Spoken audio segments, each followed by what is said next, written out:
Welcome to the JTrain podcast. Today, we take emails, we do a little luxury lounge, and we get political. Welcome to the new JTrain podcast.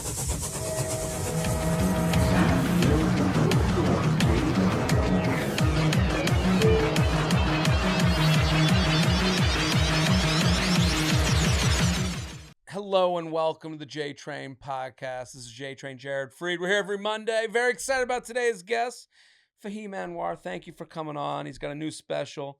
Show me the money. No, house money. House money. I keep getting it wrong. House money. The link to the special is in the bio of this episode. You're going to love the special. Fahim is hilarious. I got Nimesh Patel here. Nimesh, thank you for coming on. Nimesh is on the road. Go to findingnimesh.com for all the tour dates. Go watch Nimesh live. You will love him if you don't already. How long do you think we can keep this going? This whole charade. The facade this marketing kind of this thing? Marketing, this idea that you're saying right now. Well, I guess the algorithm got to them late. When do we go crazy? Like you are talking about the algorithm as if it's God. Too late. It is. I've already gone nuts. You've gone nuts. I've gone crazy. What's after the algo? Death. I think we die. I think we disintegrate into the ground. I don't know. Writing job. Well, this is the thing. This is an exhausting pursuit. So when you go for months, you go, I'm going to be in Boston. I'm going to be in Boston. I'm going to be in Boston. And then you're on the flight out and they go, when are you in Boston? And you go, like you just want to jump out the window. And it's like, are we just going to see comedians jumping out the window every day? When are you coming back to Atlanta? I literally just left Tabernacle. Why? And I'm not even mad at them. I'm more mad at whatever I thought I was doing. You're mad at God. To God. You're mad at God. The algorithm. Father algorithm. Why the fuck? I'm on stage right now. Yes. I'm so playing annoying. right now. It'll end soon, I think. I feel like. Does it turn? Does it change? Do we start talking about this like people used to talk about MySpace? Do we go, remember when we had to get all these followers and people? Because when we started, all of us started around the same time. People go, I put all this. There was a brand of comedian that had exhausted themselves by pouring time and effort into MySpace because Dane Cook did it. Right. We all met those people. Am I wrong? Yeah. Didn't they do a thing too? There was a comedy MySpace as well. Like they would do like an artist pick every week or something. That's I vaguely. Yeah. That sounds vague. I was never on MySpace, but that was like I just remember meeting comics. And you'd be like, I'm doing Instagram. They'd be like, well, I did it. I'm done. And then you do Instagram or TikTok and you take off. And then they're like, I should have been doing this years ago. And you're like, yeah, you were tired from MySpace. Right. Do you know what I mean? Like maybe we become tired from all this and now we're missing out on, the Google Glass or whatever It's all about Apple Vision Pro. Right. Doing shows in the metaverse. Someone's looking at you like, no, you got to go on Apple Vision Pro, give out hand jobs. Fake. They're fake. You're not going to touch a penis. But and then we're going to go, I did it already. I'm not doing hand jobs. I hope the burnout doesn't last. Because it feels like I'm burning out. I don't know if you feel the same way about putting stuff out, constantly trying to sell stuff. And it's like, someone just told me, the guy that Jeremy Jacobowitz was on last episode, he's like, I make $1,000 a month from Snapchat. I was like, I haven't opened up Snapchat in years. Right. Yeah. Are you making money on it? No. Oh, I've good. heard that too. It's like, thank God. What's he doing? Oh, but he's got like he's an influencer. I mean, like, but direct marketing thing he's got going on with his food stuff. Right? Well, but I'm saying it's not that far away from what we're doing. Right. Is my point. Like, we're putting out stuff on the same platforms as him, and then you hear another one, you're like, I can't do 6 hours a day of like hashtag, whatever the hell. Are you ever envious though, because we are stand-up comedians, we have to toe this line of like kind of credibility a little bit with jokes. Like we can't just be pure influencers. We're like, hey, I love this vitamin water. It's like they're able to make so much more money because no one gives a shit if like a big butt bikini model is hawking products 30 days a month. Whereas if Bill Burr was talking about vitamins and shit too much, it would affect his bottom line. Well, stand-up. Yeah. That's why I think that's the saving grace is that you can always go on the road and do a show. Yeah. And if you're the person doing vitamin water every day, there's no other road. There's no show. There's no. Talk about vitamin water on the road. Listen. I can show your butt. I'm doing a halo. Put a little vitamin water on the stool. Right. I just twerk for an hour. I would extra $500 for vitamin water and just go, hey, this has got all the nutrients I need. I don't know. Yeah, Like we can't completely whore out and make. It would be tough for way. us. Yeah, it would be tough to. I mean, it would be tough for you. Like if you wore a shirt that had something on it, like remember when all those boxers were like would have like something.com on their back? Yeah. It was like celebrity boxing and shit. Like Screech had like a website on his back. Right. Can you imagine go on stage? Did he? Yo, yeah. I always thought about that, like, because now it's such a cash cow. You see these like streamers and shit boxing, and it's real money. Yeah. Whereas like Screech was too early to the party. Like all these celebrities who would do boxing, right? Remember? Well, like, now they were like, oh, this is dumb, this is sad, and now they're like, yeah, now we love it. Right. But the celebs that are boxing are like, then they can box. Celebrity boxing was like just two sad people that it was Screech years after Screech. Like celebrities now, it's like Logan Paul can box. Well, the not as sad part is you're taping yourself instead of someone else taping you. I think it was more sad. Like remember the Surreal House on VH1? No. And they're like, here's a bunch of fucked up celebrities and we're going to put them in a house and you're going to watch everything they do. And it was like, you go, oh, I hope I never end up there. Now we just create our own surreal houses. Now I'm walking around my house going, look how stupid I am doing this thing. I don't know. Please share the podcast. If you're watching on YouTube, subscribe. Please follow Nimesh and Fahim. I think it all ends pretty soon, or it changes pretty soon. Pendulums always swing, and it's like maybe we're at the tail end of it now, where we were able to capitalize on this whole like spreading your shit out by yourself kind of thing. You think you're gonna constrict the pipe a little bit, or what?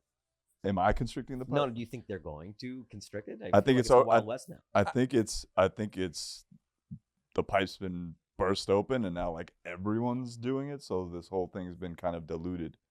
Yeah, I mean, it's the problem when you see like, I see models I follow doing bits, like doing like voiceover. They're like doing, the thing where it's like POV, your friend who shows up late to the meeting, and it's like them doing it. I'm like, I didn't come here for POV, friend to show up to turn around, let me see your ass. Like I'm here for a very different reason, but I'll watch their and it's like, that's a comedy bit. Like that's a bit you can't do anymore.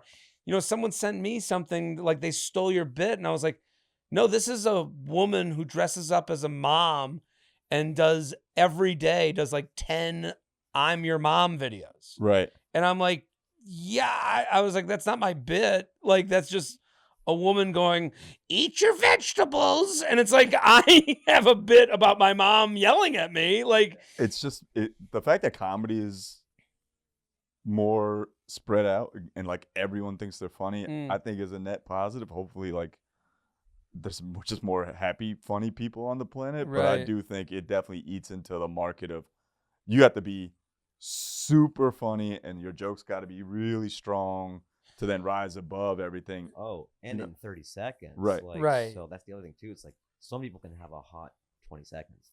So many people can have a hot 30 seconds. For real. Yeah. It really levels the playing field in terms of like contenders into the digital ecosystem. Like so many people can have a hot 20 seconds. Yeah. But then, to do what you do or do what I do or do what you do, when you come to a city and do an hour, that's a completely different. Well, you do impress people, and it's just the hardest part is the 30 seconds of the commercials to get them there. Yeah. That's the problem. We're not going to be as good on the 30 seconds of what we do is never going to do justice. Nimesh, you were at my show in New York. I have made a decision. Thank you. But I'm telling all personal stories. I'm like, it's the only way. To me, I'm like, I can't do. So the dating apps are hard anymore. I maybe at another time it was I was early enough. But like, I'm going to just talk about personal stories and try and flesh them out. It's made me have to work harder. But like, I did have the feeling after that show where people walk away and like, there was no like, oh, I saw that on TikTok. Right. Like, even though I'm talking about my mom and dad, I think that's where we have to like zone in on. Like everything's personal, like it's in a world where everyone is obsessed with themselves. It's like the right direction, I think. Yeah. I mean, where did you take the special? Zanies in Nashville. It's a great spot to take a special. I had never done Zanies before, so really it was interesting. Yeah, oh, that's a fucking fantastic comedy room. Yeah, I really lucked out because like I was on tour for the past year and I was honing the hour, and then I kind of I didn't save any cities, you know. So I'm like, oh, where do I shoot this thing? Right. Yeah. And then my people, they suggested Zanies, and I'm like, okay, cool. And so I did it there, but it was a little scary because I had never done the space before. Mhm. Right. So it's weird. I mean, you lucked into a good space. Yeah, I lucked out, but you kind of want to go into something as a known quantity, right? Like Right. if you're gonna tape a thing, Yeah, for sure. But Especially Zanies, you're a performer too. Yeah. You're moving. I'm moving, I'm grooving. you Yeah. know? they got So- a big stage. Big stage, but Yeah. like you got to know where you are on the stage, like. So I went in early, actually. And you went on stage and and acted them out. like it's Field of Dreams. Right. I was just out there, and I'm like, okay, yeah, the people will be up there. No, I was there a few days early, and I did the open mic just to like Yeah. do like a test run because I didn't want to go in blind. And Of like, course. Right. yeah, and I'm glad I did do that. Yeah, of course. Yeah. All right, so everyone go watch the special. So we were talking. We got House Money. House Oh, bro, Money. thanks, man. It's on Yeah, YouTube. House The link Money. is there. It's there, guys. Let's do a luxury lounge. You guys ready? It's Let's luxury do lounge. it. We love a luxury lounge. Send them in. jtrainpodcast@gmail.com. jtrainpodcast@gmail.com. Title of the luxury lounge. Let us know what you're complaining about. We love a luxury lounge. You can complain about anything here. Nothing is judged. Any complaint matters. We're here to agree with your complaint.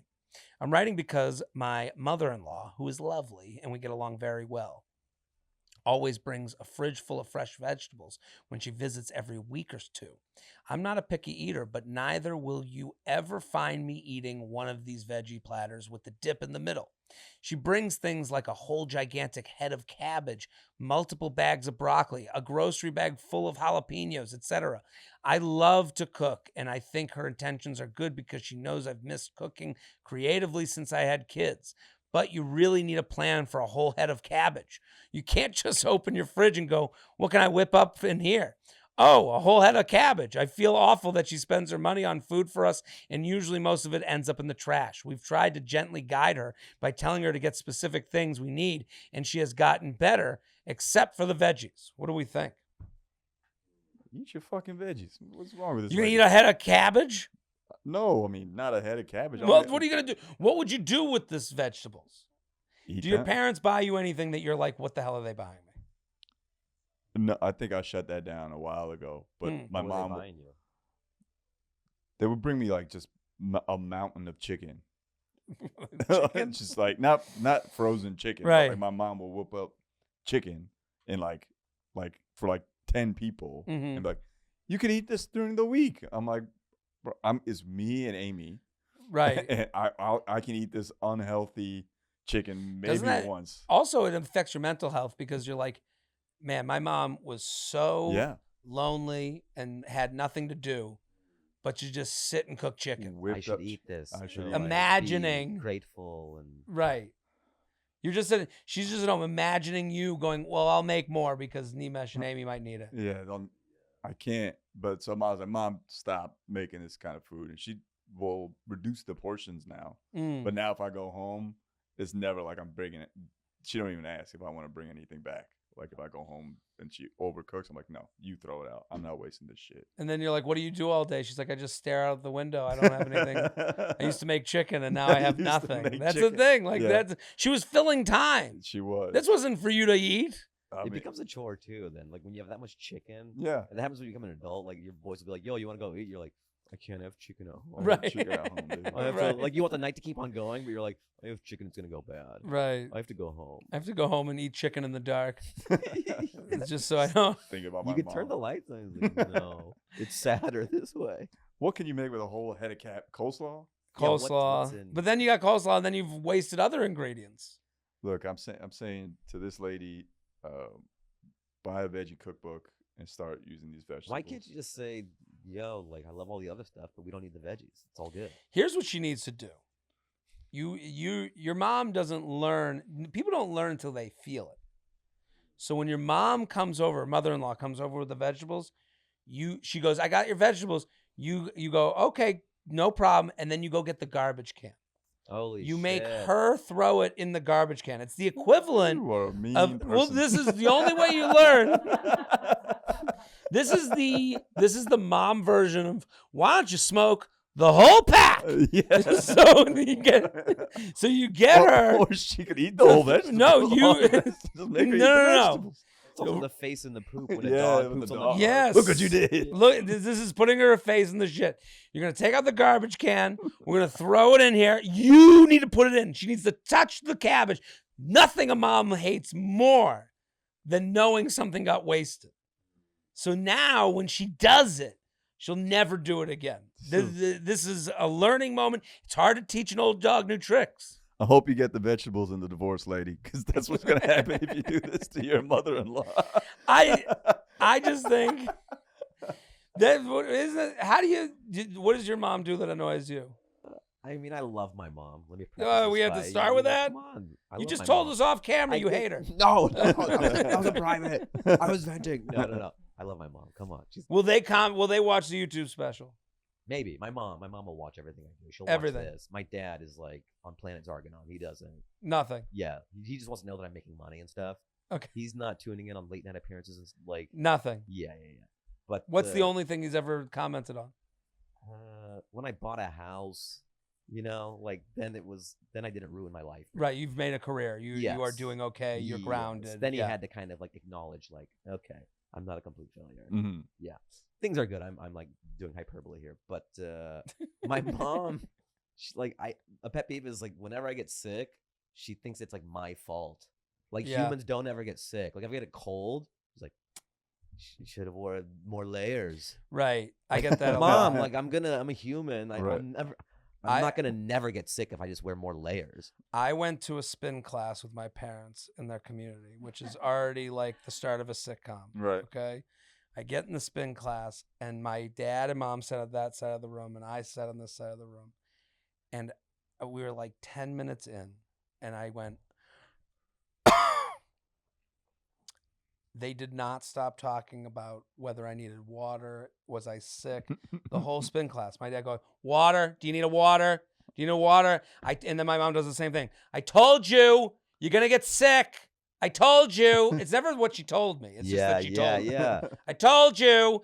And then and then another woman in the class goes, are you her son? Like now we've been outed. Right. I'm the son of these two. Who do they think I was? Right. And then she goes, you're the comedian? And I go, yeah. She goes, and then this woman in the spin class, she just starts clapping for me. That's amazing. That was the result of one. The ripple effect, the ramifications Right. of that one cough. It is like you can't avoid the attention that they give. Like, Oh, my mom will also do this thing where I'm visiting home, I'm just watching TV. She'll tell me where everything in the fridge is, and I don't care what the thing is. You know what I mean? She'll be like, it's not the city of Boston. Yeah, like, Fahim, it's like a food I'm not going to eat, Yeah. Like the pound cake, it's going to the third shelf. Okay? I'm like, okay. Like, no, look, Fahim, I'm going to work. So it's going to be behind in this. And I'm like, okay, Mom. Just having to show me directly where the thing in the fridge is, and I don't care. You both have such loving, caring moms. Yeah, what is Nimesh's yours? mom is just making him chicken. It's big buckets of chicken. Right. I think I've for better for worse come to an understanding with my mom and my dad where it's like I'll speak if I want to be spoken to, and But Nimesh, I was so surprised you were like, they didn't come to a show until you did MSG. No. They didn't. They hadn't. When was the show that they came to that you were like, because I remember you saying that, I was like, we've been doing this like 20 years at this point. Like, I want to hear your dynamic because we're similar but different. But like, I don't know the history of you doing comedy and your parents and how they took it and what it is now. When I started comedy, they were like, "What are you doing?" Mm-hmm. Well, my mom was more like that. My dad was just like kind of like that. Didn't care, but was just like almost aloof. It's like he's just doing whatever he wants. well, that's a very dad thing. My dad did the same thing where he's like, oh, you're an entrepreneur. Like, it was never like a thought of like, he's like, you're doing something. Oh, so no, my dad did not. I didn't make the entrepreneur comedy connection for a very long time because I was still looking for a day job so that I didn't have to live at home, and so I could live in New York and like pay rent and all that. Mm-hmm. And I think we met like almost right before I got that job because you were working at AXA or something. I was selling life insurance, Yeah. and then I met you outside of Penny's open mic. And Penny's open mic, I legit Like they were like, yeah, we pick from a bucket. It's communism. And then like everyone's like, It did have oh, very communal vibe. it was a for very sure. communal, like rug on the floor. And then like a year later, I found out the whole bucket was rigged. It's Oh, like yeah. a bunch of You got to get in good. Right. That's it. It's like the bread line. That's why I wasn't eating the whole time. So, But when I started, you know, I had left NYU, not left NYU. I graduated from NYU a year before, and like I was unemployed, underemployed. Like my parents like, what the fuck? We pay for you to go to school. You're not even going to med school. Like, what are you doing? You're supposed to be smart. You're supposed to have a job. All your friends are making lots of money. You're at home. And so when I started, my mom was like, so what is this going to be? What are you doing? And then it wasn't until like until I got a writing job with Chris that they were like, oh, this could actually be something, because up until then I had a day job.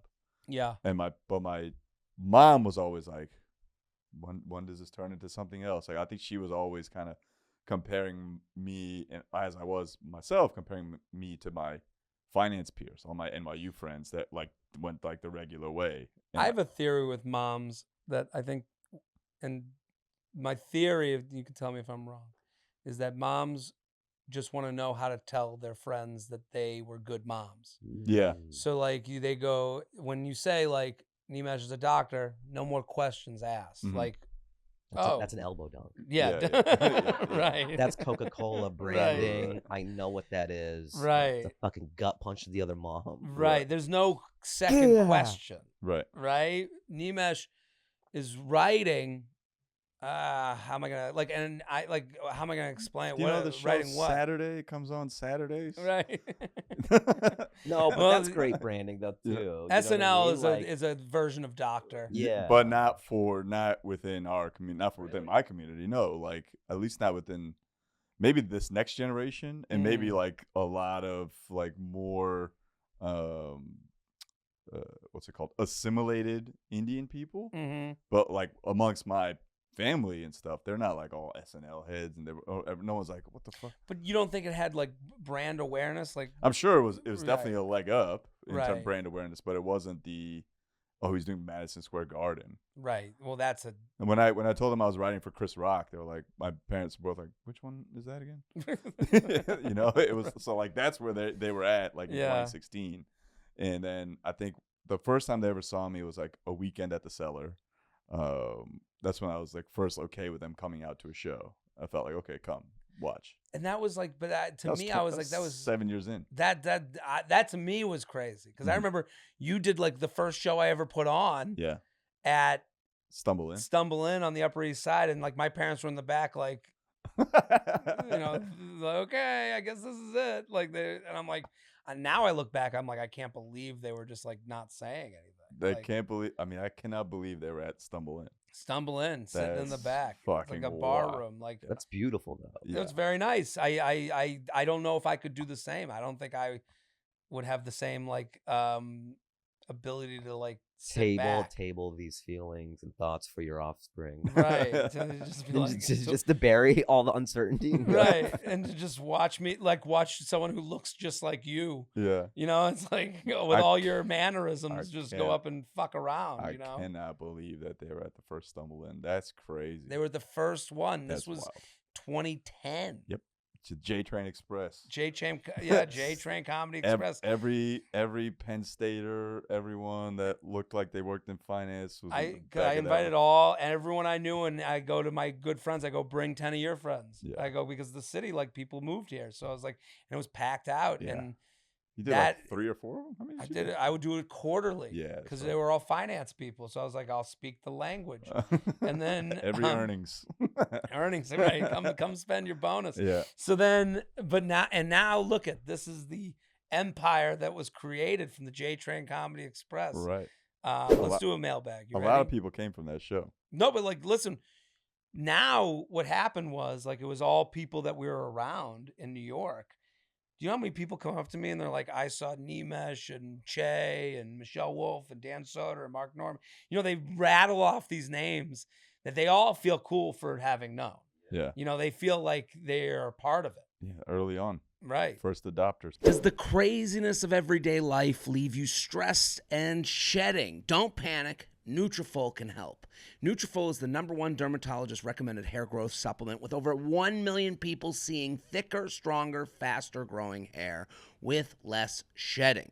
Just take their 3-minute online quiz to determine which underlying root causes are keeping you from reaching your hair potential. My mom loves Nutrafol. I always talk about it. She keeps asking me for more. She sees a difference. She's enjoying what Nutrafol brings to the table. And I think if you're dealing with hair shedding, let's go through the quiz. Let's see what they recommend. By analyzing your lifestyle, biology, hair history, and environmental triggers, Nutrafol creates a hair health plan that's tailored to your hair's needs. I love that. Start your hair growth journey today by taking Nutrafol's Hair Wellness Quiz. What an opportunity. Just take the quiz and get your personalized hair health plan today. For a limited time, Nutrafol is offering our listeners $10 off your first month subscription and free shipping. Nutrafol.com/quiz when you enter promo code FEATHER. Take the quiz and get started on reaching your hair wellness goals with Nutrafol today. Nutrafol.com, spelled Nutrafol.com/quiz, promo code FEATHER. That's Nutrafol.com/quiz, promo code FEATHER. This episode is brought to you by BetterHelp. If you don't set aside time to achieve your goals, it's going to be hard to accomplish them. BetterHelp's online therapy helps you learn to set boundaries, work towards the best version of yourself, and ensure that you're spending time on the things that mean the most to you.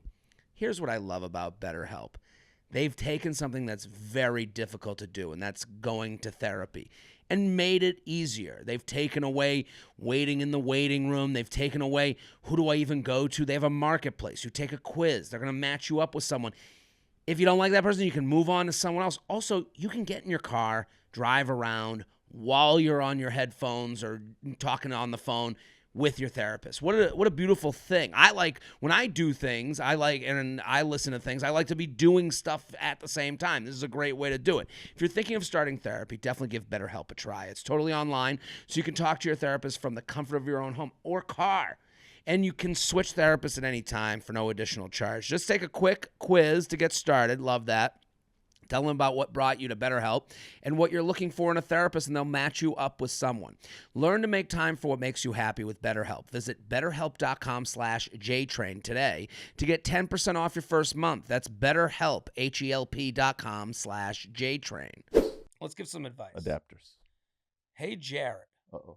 I'm a 29-year-old female living in Houston for the last 5 years. I just got back in the dating game after 6 months of taking time for myself, just got out of a 2-year relationship. So I was at a friend's housewarming, a friend who I have a unique relationship with. Let's call them G.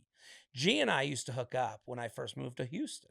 G and I partied, hung out, even with his friends. It was chill, and we decided there came a point where we shouldn't hook up anymore because honestly, we weren't compatible for a serious partnership. Time passed, and G and I remained good friends for the past 4 years, where we laugh about the fact that we used to hook up. Back to the party. I went to G's housewarming and saw a familiar face. Let's call him T. T is someone I thought was always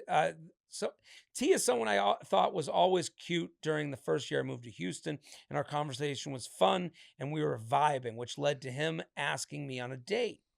I said yes, but started to overthink. This is a tight group of friends, and I feel awkward going out with T. T and G are best friends, and as much as I want to go on a date with them, isn't that weird? I know I have a platonic relationship with G, and we have even talked about our dating lives the last 3 years. And also, G has encouraged me to hang with T before. I feel I'll be judged for dating another friend in the group and be thought of as getting around in the group. And I believe that me and T can date seriously. What do you think, Jared and guest? Am I too in my head? Fahim, Nimesh, what do we think of this? I smell a threesome. Long threesome game is coming. I think that's. Oh, you just cut to it. Like Yeah. it was gonna take them 6 months to kind of like Yeah. nebulously You're get right. to that. Mhm. You're like, just have the threesome. Yeah. Right. Save yourself the trouble and heartache. I see G from a mile away. Right. Yeah, T's great. This is the caring, thoughtful advice that this woman came here for. She was like, I Yo, was. that's so true. Anytime a guy is like, yo, he's great. He's just trying to set up the threesome with his The boy. long game is being played. You guys are crazy. Sorry, This G. is you're disappointing. Fahim's mom who's watching right now. That is the worst advice. No, my mom's at home like, yeah, she's setting up the Right? threesome. She's like double team. Yeah, she's all pumped. Sorry. Fahim, do you have a rational thought? Well, this whole type of world is kind of foreign to me. This is like, I can never do this type of stuff, like that type of proximity. Are you in a relationship? No, I'm single right now. You're Yeah, single. I got out of it. Yeah, What? I wanted it to work, man. I'm on the ropes, dude. Okay. How long ago? I'm did it in end? the valley. Maybe like a year and Year? a half ago. Yeah. Did you live together? No. What was the? What? How long were you guys together? Like 3? 3 years. Yeah. So that was a serious relationship. Yeah. Oh, she was telling I start me shit, crying. Get off the pot. No, it was one of those things of like, whenever I'm in a relationship, I'm in it, and then something will happen, and then it kind of resets the clock for me a little bit. Like What there'll be like a happened? red flag. The broad strokes of it is just like value incompatibilities. Like I think we have I different mean, that values. is- Different values. Yeah. Well, different values. When you say that, that's like a very. It's huge. That's a huge. Jared's also- got that tattooed on his chest. Right. Who? His value Values. list is Value right. list. Yeah. No, but like you imagine the other person hearing. Why did it end? And if someone was like values, and I heard them, I'd be like, Well, it's what's important. You know, What we were- something might be important to someone, and it's not as important to somebody else. You Yeah. know what I mean? Also, someone might be a little more conservative in some areas and then not in others. gotcha. And when you're in it long enough, and then you get enough signs where I'm like, okay, like, because you may love the person. That was like big growth for me on this one. Is like understanding you can still love someone, but not be compatible or right for each other. Right, and that's both also, can be true. That's also the beauty of getting older and not getting married. Because you go, I don't have to work on this. I'm gonna get the fuck out. There's a back door. How old are you, Fahim? 39. 39. Yeah, you're yeah. going, I'm older, I'm fine. Right. I can move on from this. I defending can himself. start new with someone else. Look, Maybe I'm I'll not- find the I'm right not- values in the next I'm not person. trying to rip cord out of every fucking thing, you know? Like, no, but I've been 3 years. You Yes. go, I have assessed. right, If you were 3 years in right. and this was your wife, I kept on wanting it to work, you know? So I Right. probably gave it more than I should have, but I just was waiting for signs that it would, and it just but enough. this It is- kept on going more backwards. Yeah. I mean, listen, how's it been dating again? Okay, you know, Okay. it's tough when you're on the road because it's all about momentum and stuff. So like when course. you leave, it's hard, but I'm in a Speaking of good my soul. place. I feel like after relationships, like ones that don't work out, you're more fine tuned in like what you want, You're zoning in. zoning it. See, this is the point with this person because other than the threesome that Nimesh assumes you guys are going to have, I put money on it. this person, February 20th. 6 months, August 20th. Vegas odds have it favored. this person's, I think it's interesting that they're like, what will I be thought of in the group? And I think that's the most, sometimes the answers in the emails, that is something you don't have to worry about. But what you just said is exactly what this person needed to hear. They are zoned in. It's not 5 years ago when you and the first guy were hooking up and it was you new in town. This is 5 years later. You're not going to just hook up with T. You're not going to just hook up with this new guy. You're going to like want a real date. You're going to want a real connection. You think you could date seriously. This will not be dove into during a makeout at a drunk party. Right. This is going to be like a real thing or it's not. So I do think the discomfort with G, who has already, they said they've already encouraged you to hang with T before. This guy is telling you, he's giving you permission. I would text that guy to get, because it's for her own good. Because I wouldn't want it on my mind. I don't want to make the world awkward. I would say, hey, G, I think I'm going to go out with T. You've encouraged me in the past. Like, speak his words. You think they're gonna? You think she's concerned they're gonna exchange notes? I would hope that I don't think it should be her concern. I would hope that there's enough respect in this relationship that they're like, yeah, this is an adult, 29 years old. Right. 5 years ago when they're 24, I can understand they hook up. It was fun, not long term. We come back together because it's like, especially at 24, it's not as personal. It's not like she said we have different values. That'd be the meanest thing I've ever heard in my entire life. Oh, I'm sorry. You're not the Do I, person I need you do I to need a be. different story? Am I being like unnecessarily cruel by saying No, we have different I think it's the values? most adult answer you could ever give. But adult answers usually hit home. Like, yeah, man. we're Different just two different values. people. Like that's okay.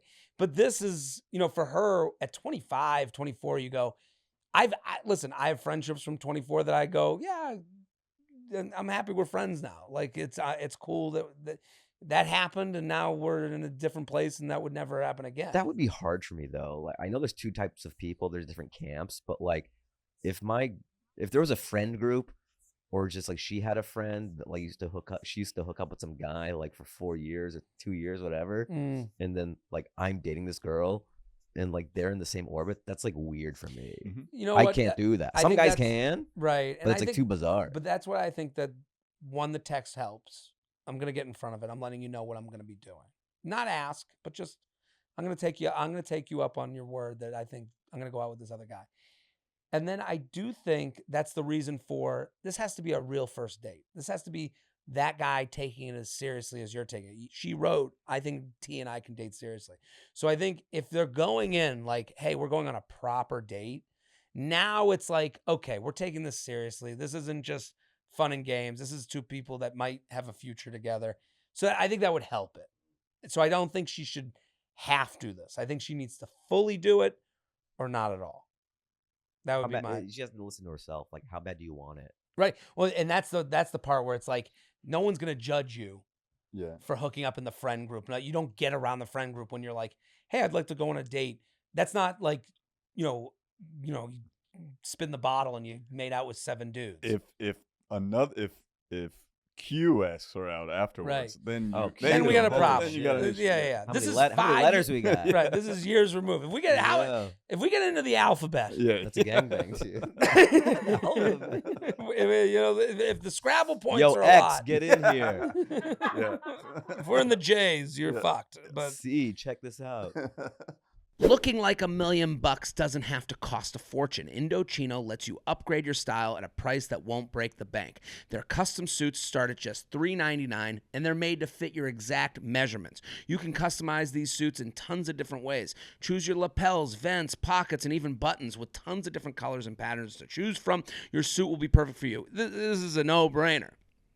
There is nothing like custom made. There's nothing. You feel good. It's your suit. It is your clothing. It is not just anyone's. And I have to say, when something fits, that's like half the stress of going to the party or wherever you're going taken away. I got my brother's wedding coming up. Knowing my suit fits is like just a peace of mind that you can't really, there's no amount of money that's too much for that type of, feeling of knowing that you're going to put on a suit that is perfect for your body. You can either submit your measurements online or work with one of the Indochino style guides to create an outfit made just for you. They're always adding new pieces and options so you can stay on trend and in style. Dress better than the other guys with Indochino. Go to Indochino.com, use code JTrain to get 10% off any purchase of $3.99 or more. That's 10% off at INDOCHINO.com with code JTrain. If you have any spring breaks around the corner, you need to check out Base. Base is my favorite luggage brand that makes travel so easy. They've thought of everything. It has 360-degree gliding wheels, a cushion handle, washable bags for your dirty clothes, and tons of pockets to keep you organized. Base luggage even has a built-in weight indicator so you never have to step on your bathroom scale holding your suitcase again. I have had my Base. I'm looking at it right now across the room. I'm packing for Chicago right now, and I'm looking at my Base bag, and I'm trying to think of like how long I've had it. I've had it for more than a year. It came with me to Europe. It comes with me on the road. I can't tell you enough good things about this bag. Also, cushion handle. You never really thought that would be something you want. It's great. I fit it in the overhead. It's never gotten taken off the plane.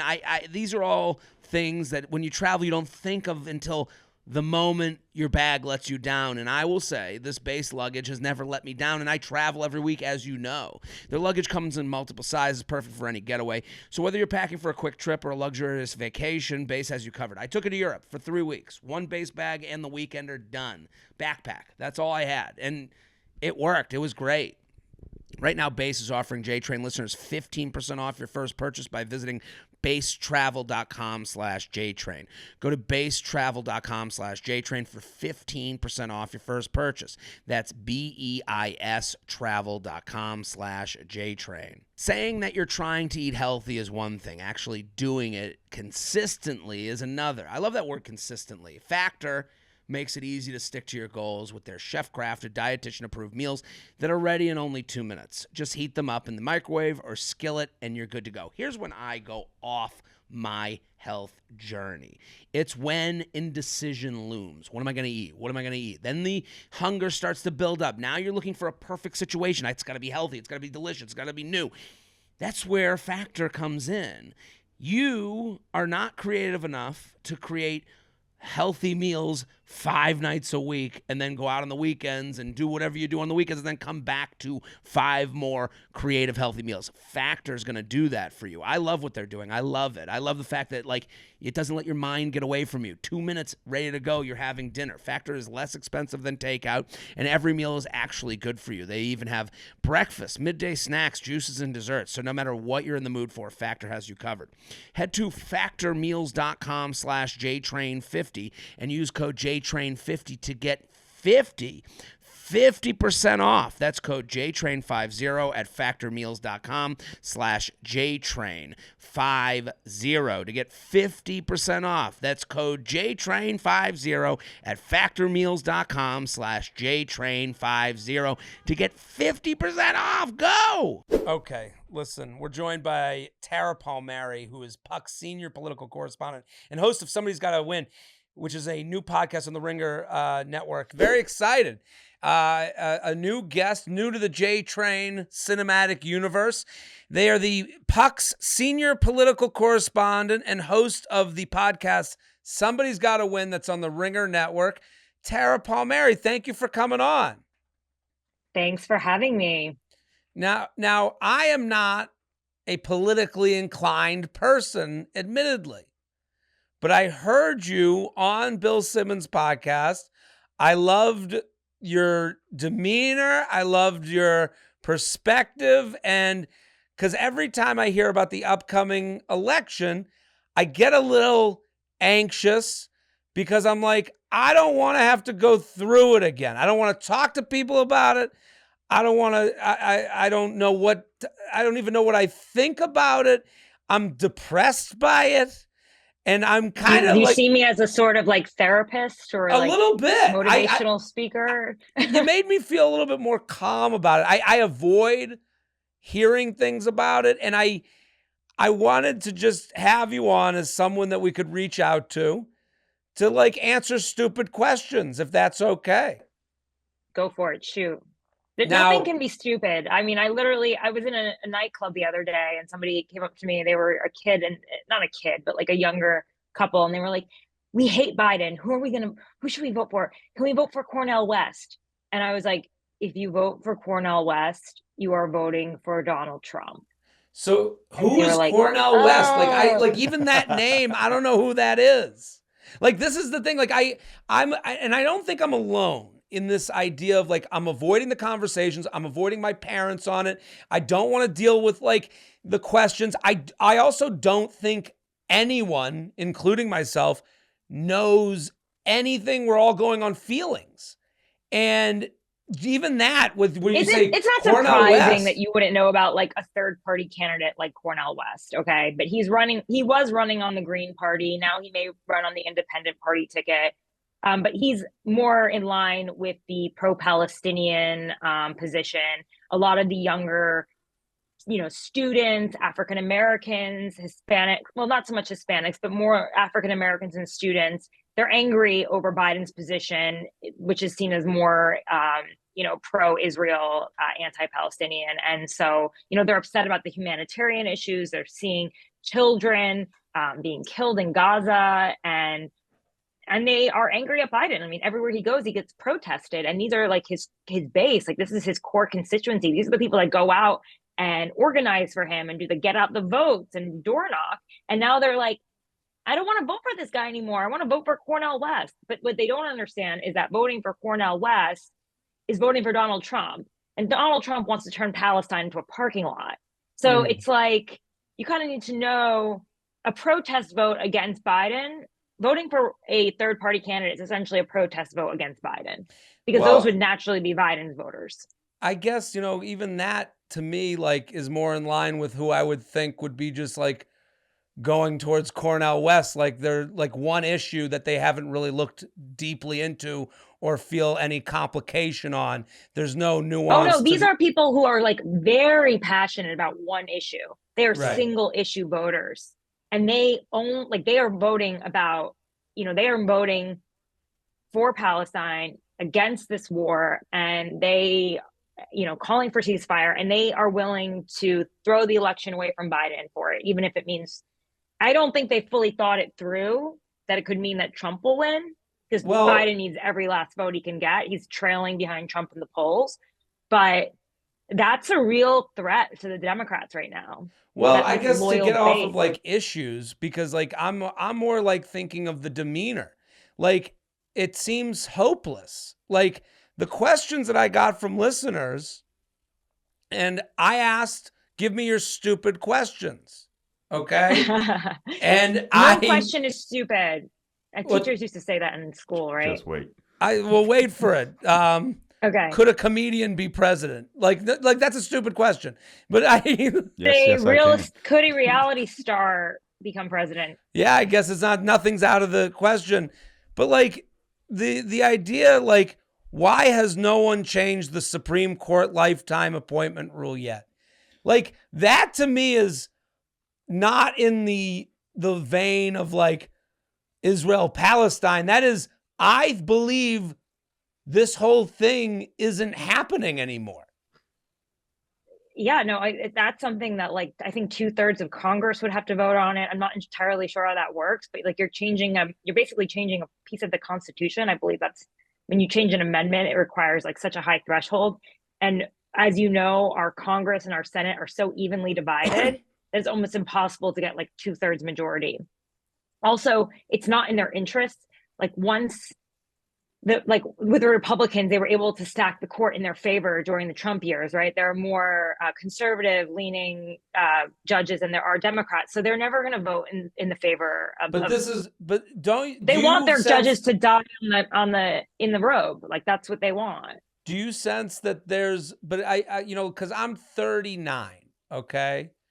I don't know if anyone below the age of 45 really feels that there's anything that could be changed, and we are on a train heading towards arguments forever, and you are, you know, in it.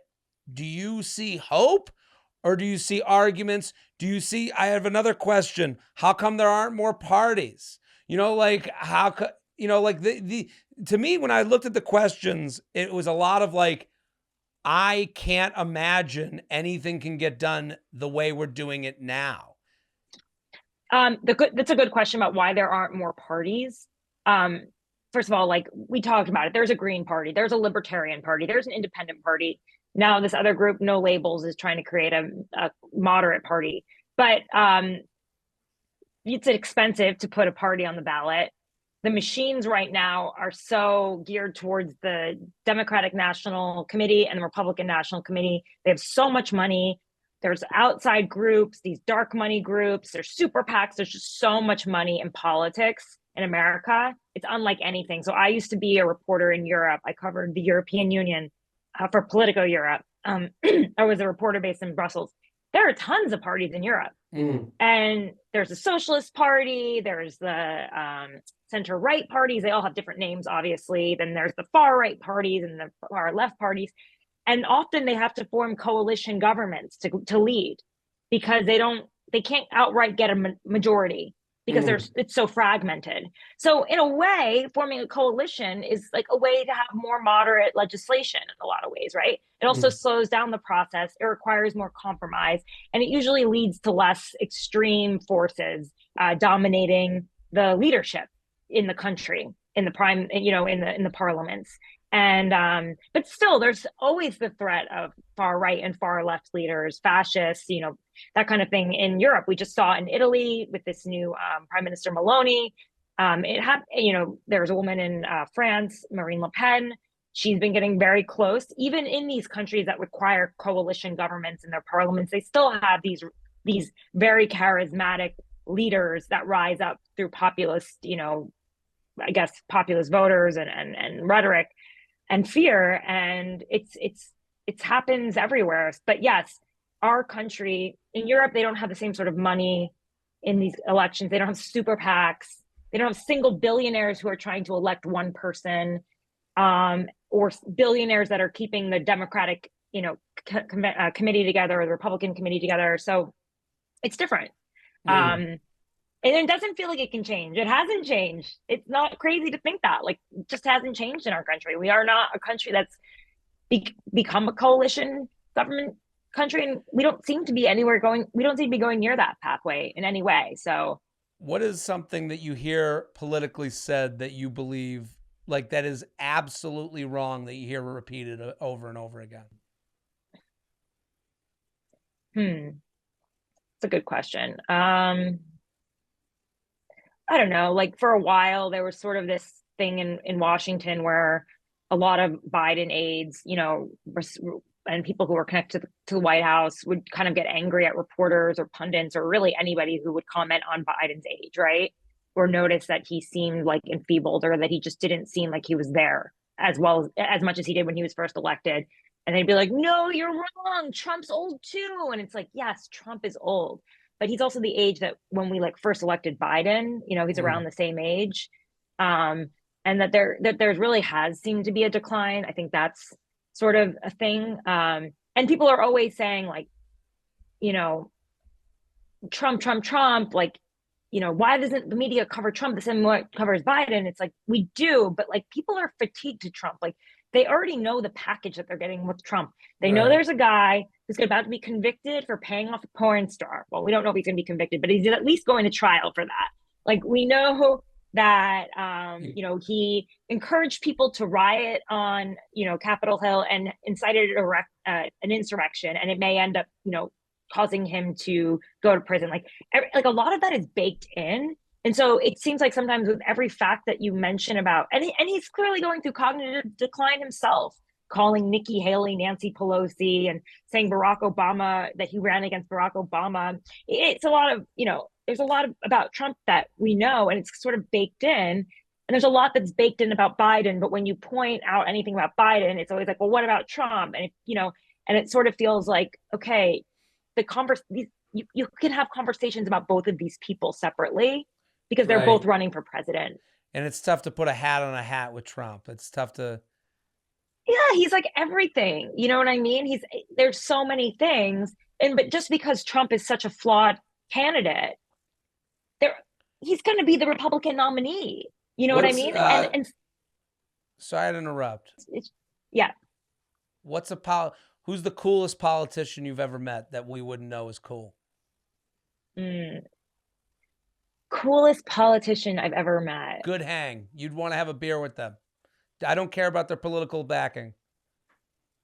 It's kind of funny because, like, I don't know. It feels weird to say that. I've gotten to know a lot of them just through my work. I kind of like respect like the old school politicians who like the women who came up, like Debbie Dingell, for example, from Michigan. Like, I really like her. I don't know if you know who she is, but she's a congresswoman there. She took her husband's seat when he died, but she's just like this really cool, like, woman. She's, I think, I want to get her age right, but she's just like gets it, is kind of like chill, goes to events. She's 70 years old, she's like just sort of like gets the game and is into it. And she's cool to me. Are you in Washington now? Am I in Washington now? No, I'm not. I'm in New York right now. You're in New York. What got you into like political coverage? What got you into? Honestly, just from living in a household where people were always talking about politics. Like, my dad was really into it. My mom sort of avoided it. And so I just became naturally interested in it, and not in a partisan way. Like, I wasn't for a second thinking like, oh, my dad's right, my mom's wrong. They had different political views. I was kind of more curious about why these two people have such different views.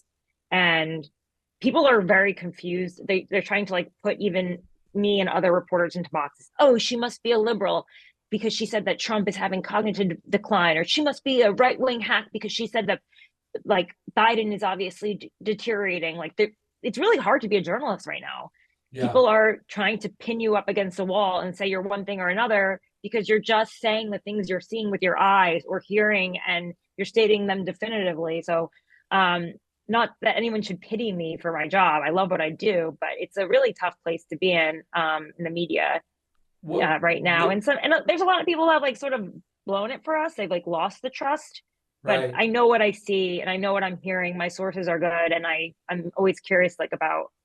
I like to unspin the spin, and there's a whole like spin system around all of these people. There's a whole operation, and if you kind of defy it, you can lose access. You can suddenly have problems with things you never really thought you would. They make your job more difficult. So I mean, I think that's a question a lot of people have. How do you know where to trust? I remember like I was sitting, my dad was talking. He said something about like all the immigrants are coming in. And I go, well, he goes, it's the most ever. And I go, oh, and I've kind of come to the term of like, I go, well, show me the article. He goes, well, what do you mean? I go, if you show me the article, I'd like to read it. And then he goes and Googles and he kind of gives up. And then he comes back, he goes, I found it. And like the article was like, if you read it, it didn't really say what he was saying. It was like, not wrong. The migrant surges have been really high. Mm-hmm. They're like crazy high, and they have been under Trump too. Right. Well, that's what I was like, as far as like, there was the blame looking to be made. And I was like, well, I got to see the number. Like, I think a lot of people are just like, give me the articles that I can trust. What's the thing I can go to? Who do you trust? Like, who do you go to say for the truth? I honestly, like, I can read if you go to really any of like the Main Street outlets, they're quoting DHS, the Department of Homeland Security, like on how many people are crossing every day. And the numbers are really high. They have been under Trump. I think you have to like kind of read some of the more boring articles. You know what I mean? Like you can read Puck, for example, which is not boring and always cuts down to the hard bit, but it kind of goes into like another level, like a deeper political discussion that like the insiders are having, because the stats are the stats. There are way too many people crossing the border. There is video footage. There are cities that are crowded, new cities like New York City. The red state governors like Ron DeSantis, Greg Abbott of Texas, they started shipping the migrants up north to blue cities, like Democratic cities like Chicago and New York. And now it's suddenly a problem here where there's 100,000 migrants in New York and there's nowhere to put them. And this has been happening all along. And they have been the ones who've been overwhelmed with the influx of migrants for years, even under Trump, and it's like, if you, in some ways, like, doesn't that depress you though? You have to really be like a political junkie to know this, right? Yeah. I've been covering this stuff so inside and out. And I think that's why, like, listen to my podcast, read my work, you follow it like every week. But because like I am one of those people who's a political junkie, I know that the surges have been bad under Trump and they've been bad under Biden. And there was a chance to really stop it. And the Republicans killed a bill that the Democrats and Republicans had been working on in the Senate just a few weeks ago because Trump said, no, this isn't good enough. It would have given Biden the opportunity to close down the border, the ability to when there were surges. But Trump said he thought that this would be a political win for Biden, and it would be. And so he didn't want it to happen before the election. And he just controls the party. So they completely blew up the bill. And it's sad because that's what we need right now, right? But isn't that like, how does someone like hearing this? Because like, to me, I'm like, well, I guess it's helpless. I'm going to go back to listening to music and ignoring it. Like it becomes, I think that there's a general feeling of like, well, fuck it. I'm going to ignore that. I'm going to let whoever has to deal with it, deal with it. I'm going to, and it, it kind of separates us more because it's like, that becomes just like an idea to me. Like I hear about the migrants, but I don't deal with it on a daily basis. Yeah. I mean, if you're in New York City, I'm sure you've noticed that there are a lot of migrant encampments. It's a public health issue too. Like no one cares about anything until it's on their doorstep, right? Right. That's how it works. In Yeah. 2022, all of these Republicans won the midterms in New York because they were afraid of crime. And no one ever thought the Republicans would take back the House because of fears of crime in the New York suburbs. And that's how it happened. And in California, people don't vote until it's their number one issue. Right now, Democrats and Republicans are ranking migration and immigration as their number one issues, mainly because a lot of these border states are red states, and now the migrants are going up north because they're being shipped up north to blue states. So it's elevated the issue. I get it. You feel helpless, but like feeling helpless is only like empowering people in a way. You have to just, take the time to be an active citizen and try to understand and think about voting and like being active in your community and like possibly inviting other people to go vote. Because if you're unhappy with the results, like the only person you can blame is yourself.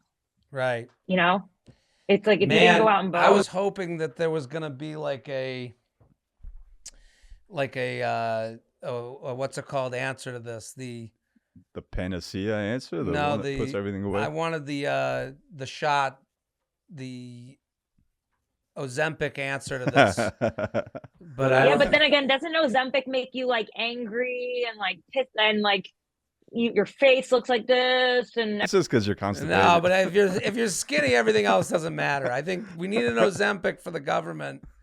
That's the problem, though. I almost blame the millennials for this moment that we're in right now. Why haven't any of them like pulled up their bootstraps and decided to become the leaders in this country? So we didn't have these old men running against each other. Right. I don't know. Well, you mentioned all the money. All the money's in the boomer. But if you were, we had one guy run. It's not actually true anymore. There's like Silicon Valley money, and it's a lot of young people too that are raising money, doing grassroots work for them. And I believe the money follows where they believe there is a winner. So if it's a strong candidate, money will follow. I blame that Facebook. It's a cop out. We were the first generation with Facebook, and none of us knew that those pictures would stay there forever. Yeah. And so all of us are living in fear. It's not too late for you to, and we don't remember what was there. Purge your Facebook. What's that? You can purge it. It's not too late for you to purge your Facebook. You can do it.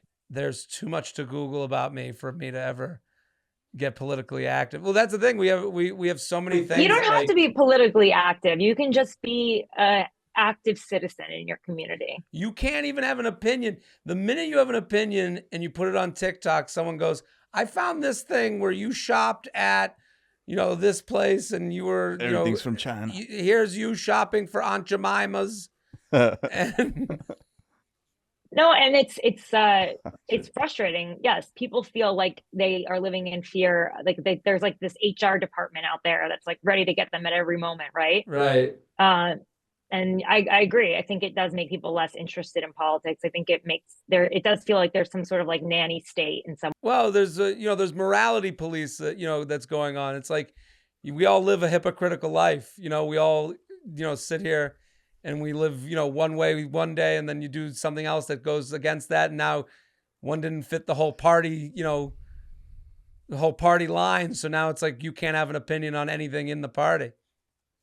Yeah, no, it's hard, but Listen, I think just keep living your life and try to be active. And if you're unhappy with the results, like you have to think to yourself, well, I'm happy that we found Tara to be able to put the listeners on to get the an unbiased, boots on the ground view of what's going on.